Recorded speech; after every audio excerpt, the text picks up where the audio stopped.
दोस्तों, ये कहानी सुनकर आप भी रो पड़ेंगे। दोस्तों, रवि एक छोटे से गांव में रहने वाला लड़का था। उसके पिता रामलाल गांव के एक छोटे किसान थे जो दिन रात मेहनत करके अपने बेटे को अच्छी शिक्षा देना चाहते थे। रवि पढ़ने में होशियार था, लेकिन परिवार की आर्थिक स्थिति बहुत कमजोर थी। रामलाल के पास बस एक छोटा सा खेत था जिससे मुश्किल से घर चल पाता था, लेकिन उन्होंने अपने सपनों को अपने बेटे की किताबों में बसा दिया था। वो खुद भूखे रह जाते, लेकिन रवि की फीस भरने में कोई कमी नहीं आने देते।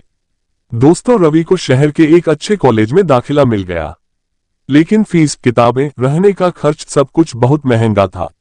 रामलाल ने अपनी जमीन गिरवी रख दी और गांव के बड़े साहूकार से कर्ज ले लिया। उन्होंने खुद के लिए कभी कुछ नहीं सोचा।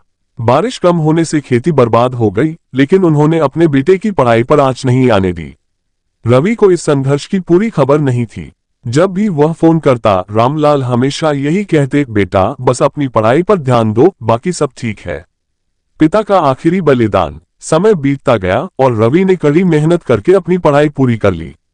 उसे शहर में एक बड़ी नौकरी मिल गई। वह बहुत खुश था और अपने पिता को ये खुशखबरी देने गांव पहुंचा। लेकिन वहां जाकर जो देखा, उसने उसके पैरों तले जमीन खिसका दी। रामलाल बीमार थे। लगातार मेहनत, कर्ज का बोझ और खाने की कमी ने उन्हें कमजोर कर दिया था। साहूकार ने कर्ज चुकाने के लिए उनकी जमीन हड़प ली थी। रामलाल ने अपना सब कुछ कुर्बान कर दिया था, सिर्फ अपने बेटे के भविष्य के लिए। रवि ने अपने पिता को अस्पताल में भर्ती कराया, लेकिन बहुत देर हो चुकी थी।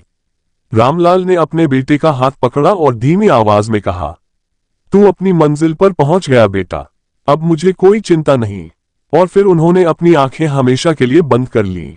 रवि पूरी तरह टूट चुका था, लेकिन उसने खुद को संभाला। उसने अपनी पहली सैलरी से पिता के नाम पर गांव में एक स्कूल खोला, ताकि किसी और गरीब पिता को अपने बच्चे के भविष्य के लिए अपनी जान न देनी पड़े। आज भी जब वह स्कूल जाता है तो उसे अपने पिता की आवाज सुनाई देती है, बस अपनी पढ़ाई पर ध्यान दो बेटा। ये कहानी हमें सिखाती है कि माता पिता अपने बच्चों के लिए किस हद तक त्याग कर सकते हैं। हमें उनकी कुर्बानियों को कभी नहीं भूलना चाहिए। दोस्तों, ऐसे ही कहानी वाला वीडियो देखने के लिए हमारे चैनल को सब्सक्राइब करें, वीडियो को लाइक करें।